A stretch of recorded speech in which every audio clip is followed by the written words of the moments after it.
Good, thanks.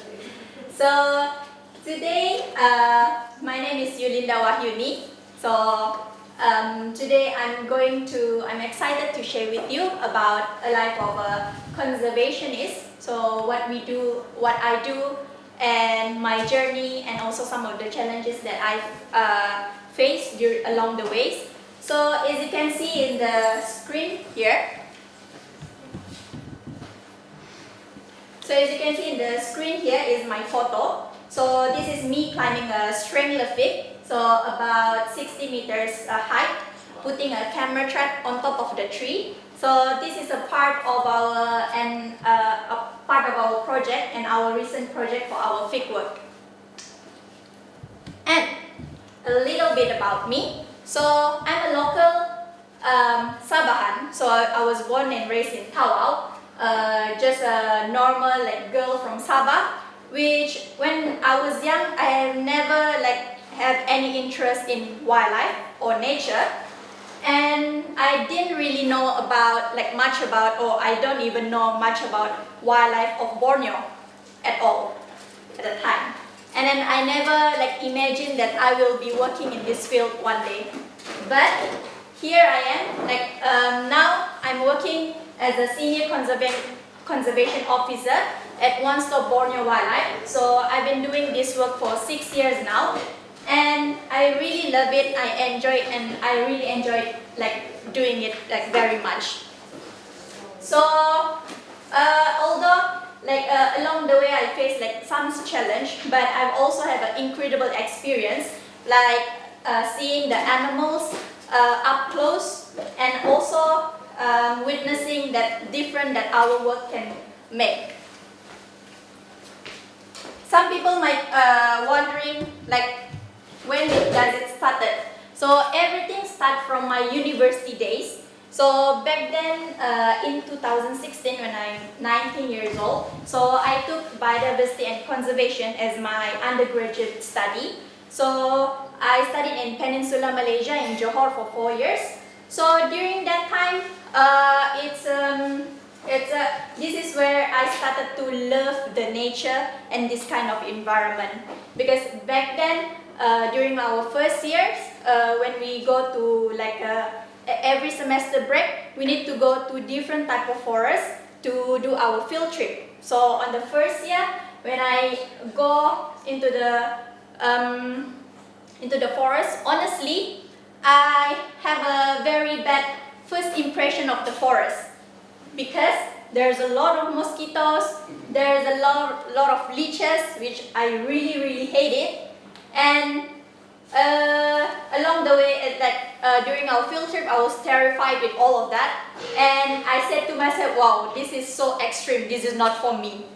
And then after that, but move on, fast forward, because to our second year, then we do a plant survey, we do insect survey and also a wildlife survey in different kind of environment.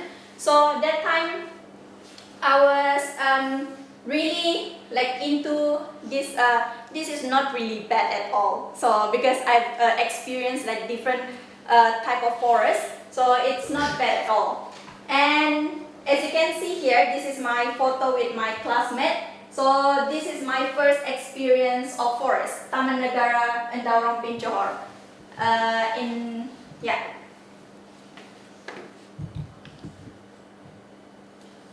And that one is me planting a mangrove tree in Johor Lama, and this is me catching insects for our insect survey and also do curation on it.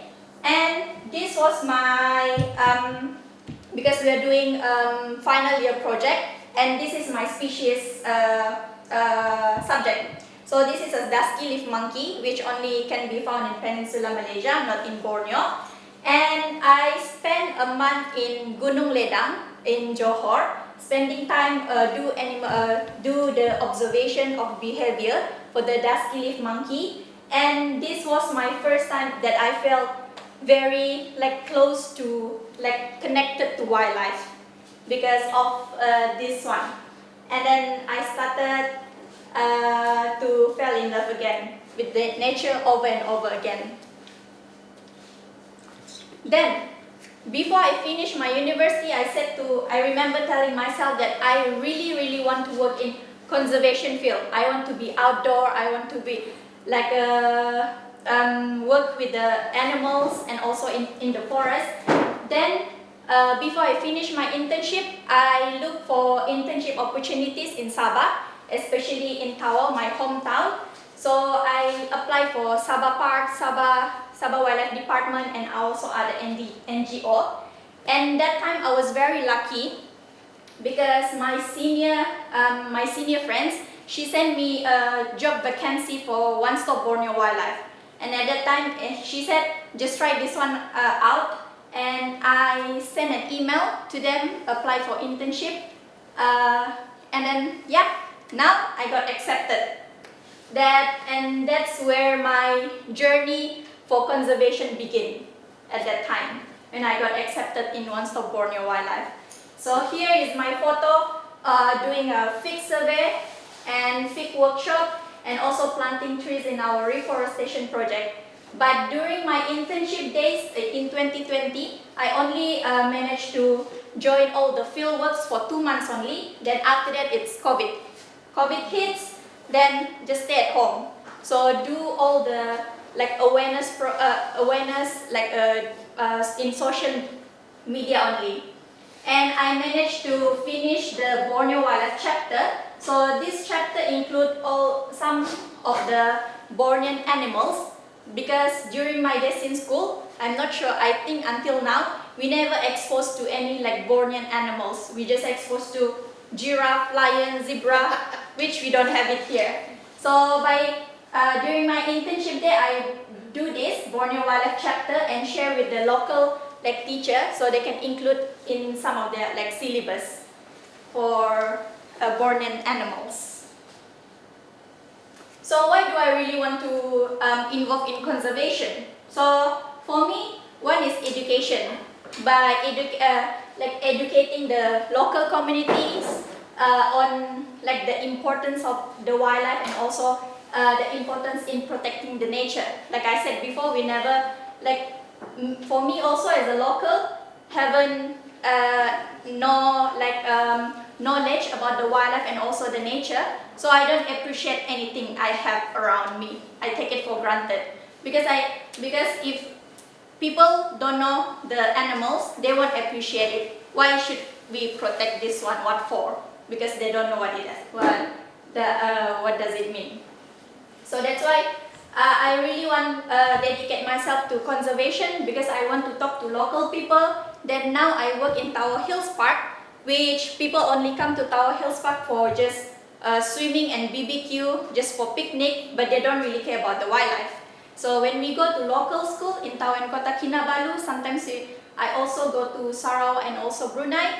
I always emphasize about different animals in Borneo and what's their importance. For example, pangolin, because pangolin, people always see them as a money income, people catch them.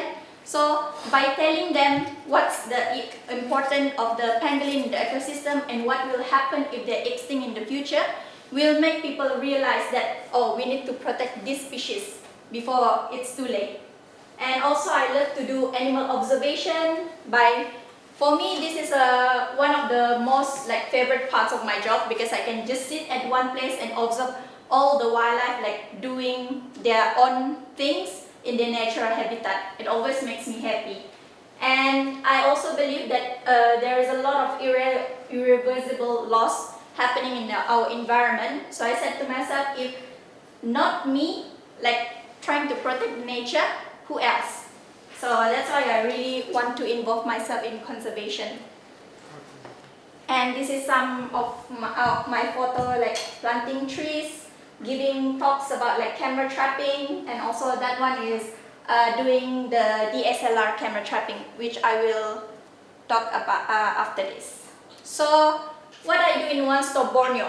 So in One Stop Borneo, we do our project based on the frameworks known as a 4E, which is education, enforcement, enrichment of habitat, and also economy.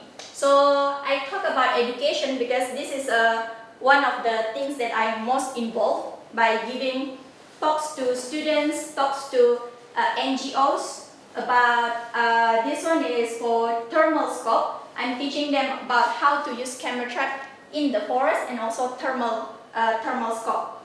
So this one talk with the students and also sharing our field work, what we do in Tawau Hills or other places to local communities. For example, this one I give talk to people in Kampung Sayap in Kota Belud, the back entrance of Mount Kinabalu.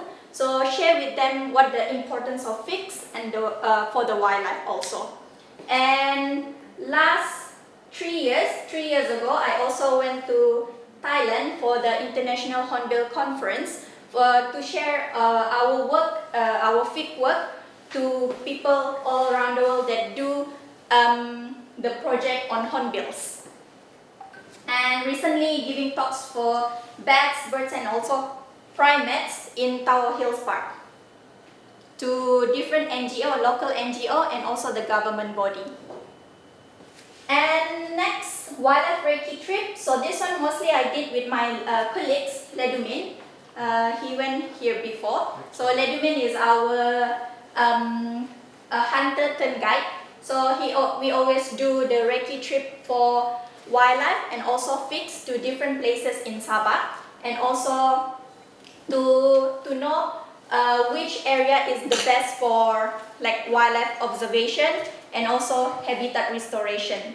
And for wildlife and fig survey, I've done in like Pyramid Hill, in Minot Tuhan, and also Tambu Yukon, so and also other places in Sabah and also Sarawak a little bit.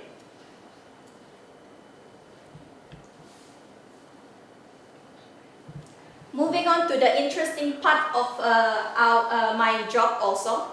Actually, you will hear me say interesting many times. So this is one of the most interesting. So every time we do recce trip, so we always do morning walk, afternoon walk, and also night walk. So this one is a thermal scope. So thermal scope is a game changer in a night walk, wildlife watching trip, and wildlife watching. So what this thermal scope do? So this one is used to detect warm-blooded animals. For example, like mammals and also sleeping birds at night. So this one, because usually when we do night walk, we just use a normal like flashlight and we really rely on the eye shine of the animals. But by using this thermal scope, you don't need any flashlight, you don't need any lights. You just use the thermal like going around the forest. So once you see a dot like this, so that means there is something over there. It's either mammals or a sleeping bird, anything that warm-blooded.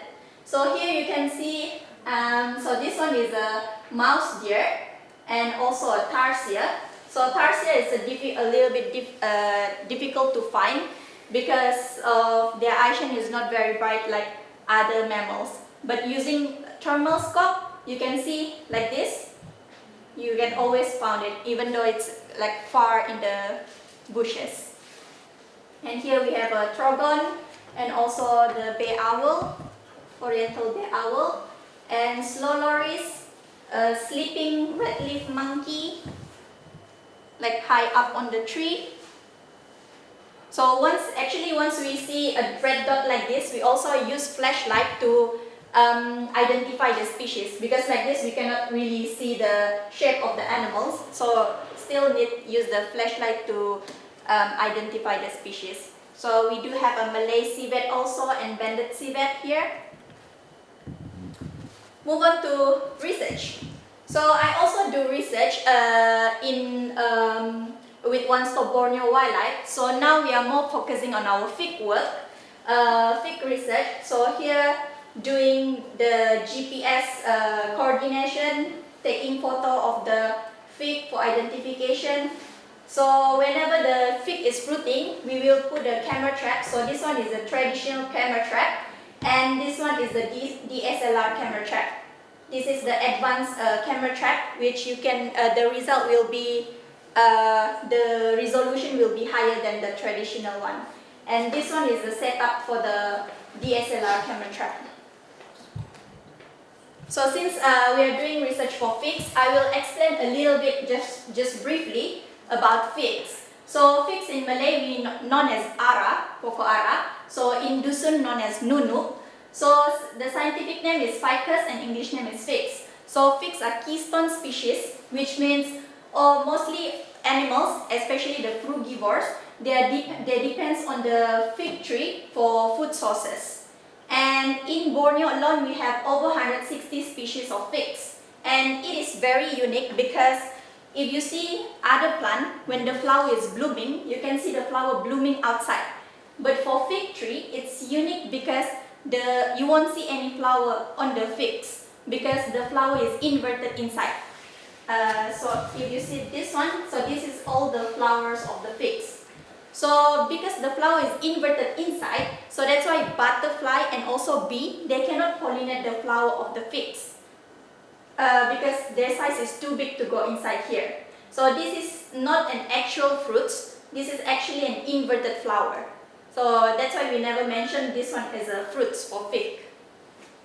So that's since the butterfly and bee, they cannot pollinate the figs. So that's why the only pollinators for fig tree is only the tiny, very tiny fig wasp. You can see here. So this one is a pollinating fig wasp, and this one is a parasiting fig wasp. And this is the life cycle of the fig. So the female fig wasp, they will enter the ostiole, which is the bottom of the fig here. And after they are inside, they will pollinate all the flower inside here. Then after that, they will die. So few weeks later, new generation come out, consists of male and female. So they will mate inside the figs here. And then actually the male will go out first and they need to find a female inside here, the mature one, for them to fertilize. And after fertilize the female, the male will die because the job of the male is only to fertilize the female. Then after that, the female, before they go out from the exit hole, they need to collect the pollen inside the figs here. And then after that, it will go out from the exit hole. And the female fig wasp, they need to find another figs of the same species to do the same cycle. Which means for one species of fig tree, there's only one species of fig wasp can pollinate them. So they very depend on each other. So if one day the species of fig tree extinct, so the fig wasp also extinct. That's why, so this is why we study figs, because it's beneficial to many wildlife. For example, the birds, you can see here, rhinoceros hornbill, barbet, helmeted hornbill, the critically endangered helmeted hornbill, flower pecker, and also red hornbill. Different species of hornbills you can see coming in and out from the tree whenever it is fruiting, especially when the strangler fig is fruiting. So it's also beneficial to mammals like red-leaf monkey, giant squirrel, and also orangutan, and also squirrel here. And this is the favorite of the bats. So this fig we call as a Ficus rosulata. So every night the bats will come here to find any ripe figs. So this tree is like a drive-through for them. They grab and go from the tree. And this one, binturong, my favorite. And binturong, they're only active in the night. So this one, my observation back then, 2 years ago, my first binturong in the wild actually, and I got best photos than Chavez. So good photo of the binturong sleeping, and gibbon here, and also the striped palm civet. So I mentioned before that whenever the fig is fruiting, we will put a camera trap under the tree. So last time, a few years back, we do put the traditional camera trap on the forest floor to see what animals come to feed on the fig tree. Now our recent project is to put camera trap on top of the canopy. So this one we hire a professional climber to put the camera trap on top of the tree to monitor the canopy of the fix for 24 hours. Because before this, we just do observation for the canopy in the morning around like 6:30 until 10 a.m. and then after that continue in the afternoon for from 3 p.m. until 6 p.m. So now when we put the camera trap on top of the tree, we can monitor the tree for 24 hours. And this one right here, my love-hate relationship with this one. Why I said like that? Because it's very difficult to set this one up. The DSLR camera trap, sometimes it can be stressful because you will took about 2 to 3 hours to do one setup like this. So here what we have is the DSLR camera, and this is 3 flashes we are using, and also the motion detector. So this is how they look like. So camera trap, motion detector, which whenever animals pass by the camera, pass by the motion detector, it will send a signal to a receiver to make a receiver that attached to the camera to snap a photo, and another signal will be sent to the flash here to fire. So everything will functional together. So once something not right, so nothing will happen. So that's why it took longer time.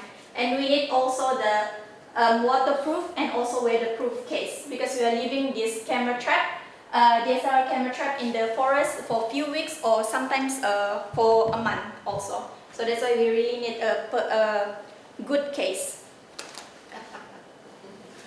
So you see here some of the result from our DSLR camera trap. So the resolution is higher than the traditional camera trap one.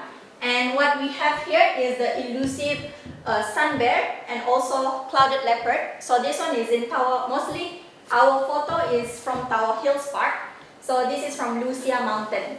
We got the clouded leopard, which is injured on one of its eyes here. And this one is our biggest enemy, the pigtail macaque, because they're always disturbing our position of the camera and everything. And we also have a mouse deer here. And some other animals like mungus.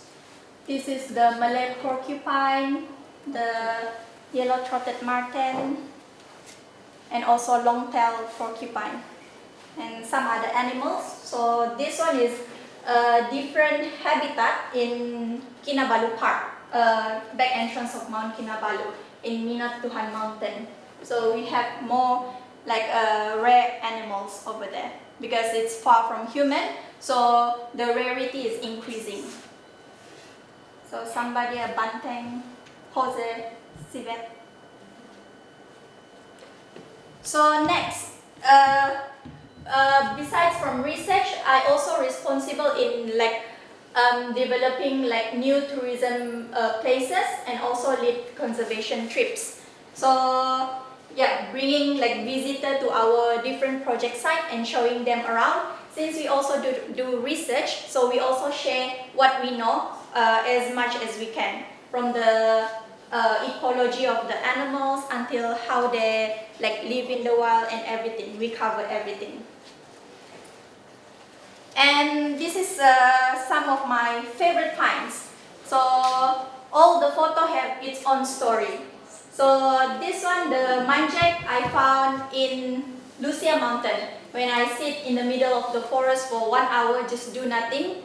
And then I heard something on my left. Then when I turn around, I saw the manjak is looking at me. So then I look at it back. So we staring each other for a few seconds.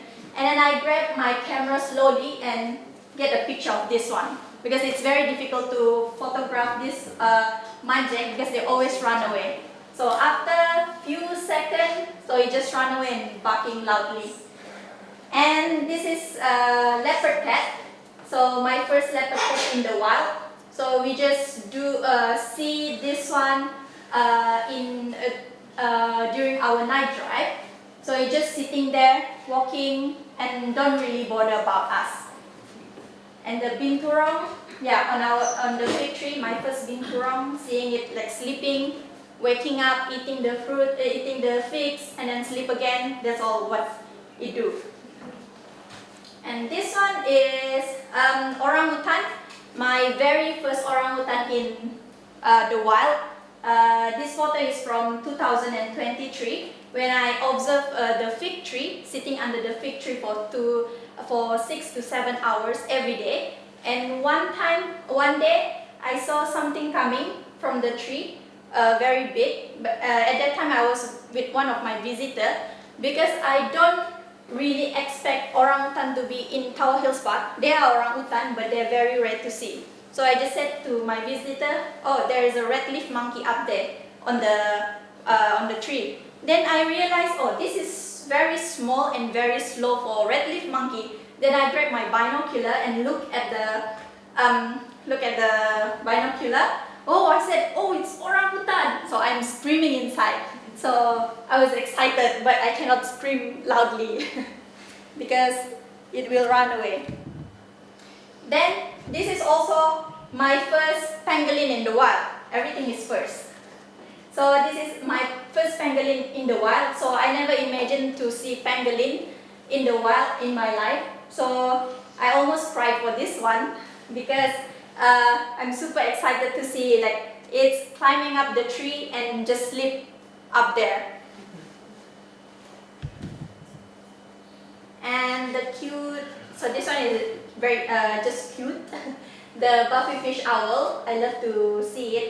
And gibbon is my alarm clock every day because I live in Tawau Hill Spot, so I don't need alarm clock from my phone. I just heard this and wake up. And then my top favorite of animals is the red leaf monkey. It's very cute, and this one is the baby. So this is the white morph of the red leaf monkey, which is it has a genetic mutation, so that's why it has white color. And flat-headed cat. So flat-headed cat is also one of the elusive like cats species. So this one is in our recent project site, which is Beluran Safari. So that time we do night drive, and then I see a very like bright eye shine. I thought it was another like palm civet. So then when I go closer, I see the shape of the head. Oh my god, that's a flat-headed cat. I cannot like say it out loud because I'm too excited for this. I never thought I will see this one. And this one is from our camera trap. This is also the rare Jose leaf monkey. So we got this one in Ulu Membakut. So in Ulu Membakut also we have project which we put camera trap, the traditional camera trap, and also the DSLR camera trap. And we got this one. And actually I love everything, not only mammals. So this is one of my favorite frogs, which is the harlequin flying frogs. It's very like bright color and beautiful. And challenge. So if we're working in conservation, there is so much challenge will be faced. And I faced some of the challenge, and some of the challenge are still ongoing until now. And the first one is being a woman in conservation. Because of there is a common perception saying that woman doesn't belong to the forest. So the work in the jungle is only men's job. So I've heard this one like many times and in many places. So at first I was always thinking about that, but now by moving on by time, so I don't really care about it anymore because it's not important for me, because I know myself, I know what I can do, and I know that I can do what anyone else can do. So I don't really need to hear all those like negative words from other people. My job is I get to meet like different types of people around the world, sharing like knowledge, changing ideas, and talking to people. What makes me happy, because we don't only hear our story, but we hear like other people's story, and also experiencing different things every day, because every time I go into the forest, I will experience a new thing, uh, never the same, even though it's for like wildlife watching, even though we found the same species, so they always have like different behavior. And also talking with children and do some like new things that I've never been doing, and I get to travel to places around, not only in Borneo but also outside of Borneo. Like last year I went to Wahyuni National Park, which is the place I really want to go, because I want to experience a new wildlife and also completely different ecosystem like from Borneo. And last but not least is my team, because I'm very grateful, because I'm working with a very supportive and also knowledgeable team. So without them, I won't be where I am today, and I cannot do the work that I do today. So they are one of the most important part of my journey. And in conclusion, so this journey has taught me that conservation is not a single action, but a long commitment. But the work is slow and challenging, but sometimes people don't see what we do, but it really matters because in the end, the environment, the nature, and the wildlife is the winner. Thank you very much for listening. Nice.